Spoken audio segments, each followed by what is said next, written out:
সংস্কার নির্বাচন নিয়ে ব্যস্ত সময় পার করছে দেশে অন্তর্বর্তী সরকার। এমন পরিস্থিতির মধ্যেই প্রধান উপদেষ্টা ডক্টর মোহাম্মদ ইউনূসকে চিঠি পাঠিয়েছেন মার্কিন প্রেসিডেন্ট ডোনাল্ড ট্রাম্প। এরপরই জনমনে প্রশ্ন উঠেছে, কি থাকছে এই চিঠিতে, অথবা গুরুত্বারোপ করা হচ্ছে কোন কোন বিষয়।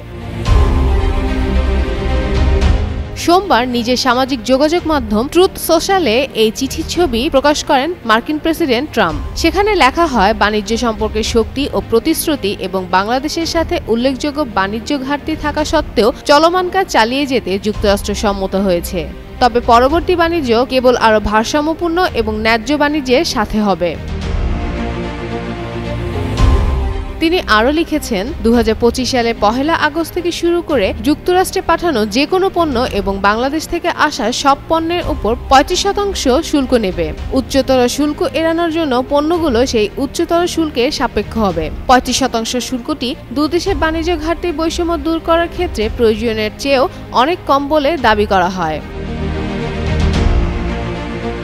তবে বাংলাদেশ যদি এই শুল্কের বিরুদ্ধে পাল্টা কোনো ব্যবস্থা নেয়, তাহলে শুল্ক আরও বাড়ানোর হুমকি দিয়ে ট্রাম্প লেখেন, যদি কোনো কারণে আপনি মার্কিন পণ্যে শুল্ক বাড়ানোর সিদ্ধান্ত নেন, তবে আপনি যে সংখ্যাটি বাড়াতে চান তা এই 35%-এর সাথে যুক্ত করা হবে। বাংলাদেশের পাশাপাশি দক্ষিণ কোরিয়া ও জাপান সহ মোট 14টি দেশের প্রধানের কাছে এই চিঠি পাঠানো হয়। হোয়াইট হাউসের দেওয়া 90 দিনের শুল্ক বিরতির সময়সীমা শেষ হওয়ার আগেই আসলো এই ঘোষণা। 9 জুলাই থেকে শুল্ক কার্যকর হওয়ার কথা থাকলেও সেটি পিছিয়ে 1 আগস্ট নির্ধারণ করা হলো।